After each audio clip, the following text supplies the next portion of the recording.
गरीब और अनपढ़ परिवार में पैदा होना किसी को महान बनने से नहीं रोक सकता।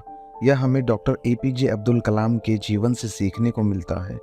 डॉक्टर एपीजे अब्दुल कलाम का जन्म एक बहुत ही गरीब परिवार में हुआ, जहां वह 5 भाई बहनों में से एक थे। उनके पिता नाव चलाते थे, जिससे उनका घर चलता था। वह पढ़ाई में ज़्यादा खास नहीं थे, लेकिन सपने बहुत बड़े देखते थे और देश के लिए कुछ करने की आग उनके अंदर बचपन से ही थी। गरीबी की वजह से वो अपनी पढ़ाई का खर्चा अखबार बांटकर उसमें से पैसे जोड़कर उठाते थे। उन्होंने अपनी प्राइमरी स्कूल की पढ़ाई अपने गांव की सरकारी स्कूल से की और हाई स्कूल की पढ़ाई अपने पड़ोस के गांव में एक सेकेंडरी स्कूल से की।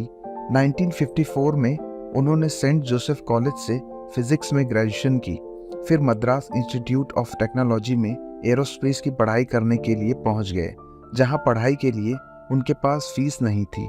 तब उन्हें स्कॉलरशिप के लिए कॉलेज से एक प्रोजेक्ट दिया गया, लेकिन किसी कारण की वजह से वह उसे समय पर पूरा नहीं कर पाए। लेकिन कलाम साहब की ज़रूरत और उनके फाइटर जेट के इंटरेस्ट को देखते हुए प्रोफेसर ने उन्हें 3 दिन का एक्स्ट्रा समय दिया, जिसे उन्होंने 3 दिनों की दिन रात की मेहनत से पूरा कर दिया। इतनी मेहनत के बाद उन्हें स्कॉलरशिप मिल गई और 1960 में उन्होंने वहाँ के इंजीनियरिंग कॉलेज से अपनी पढ़ाई पूरी की।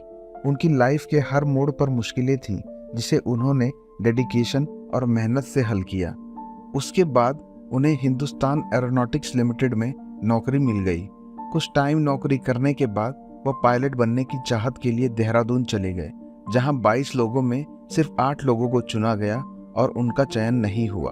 फिर वह दिल्ली चले गए, जहां वो डीआरडीओ में साइंटिस्ट की पोजीशन पर जुड़े और हेलीकॉप्टर्स डिजाइनिंग का काम किया।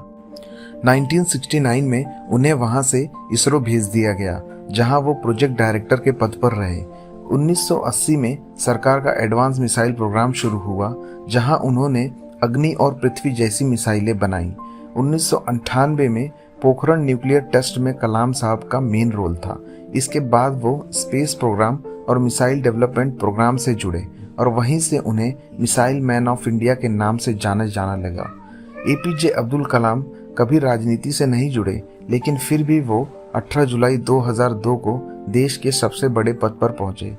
उन्होंने इंडिया 2020 नाम की एक बुक भी लिखी, जिसके अनुसार वह इंडिया को जिस रूप में नए डिकेड में देखना चाहते थे, उस बारे में लिखा है। कलाम साहब हमेशा देश के युवा और उनके बेहतर फ्यूचर के अलावा कोई बात नहीं करते थे। प्रेसिडेंट के पद पर रिटायर होने के बाद वो आईआईटी हैदराबाद में प्रोफेसर के रूप में तथा बनारस हिंदू यूनिवर्सिटी में रहे। इसके बाद प्रेसिडेंट और भारत रत्न से सम्मानित होने के बाद अपनी लाइफ के अंत तक पूरा समय स्टूडेंट्स के बेहतर फ्यूचर के लिए दे दिया।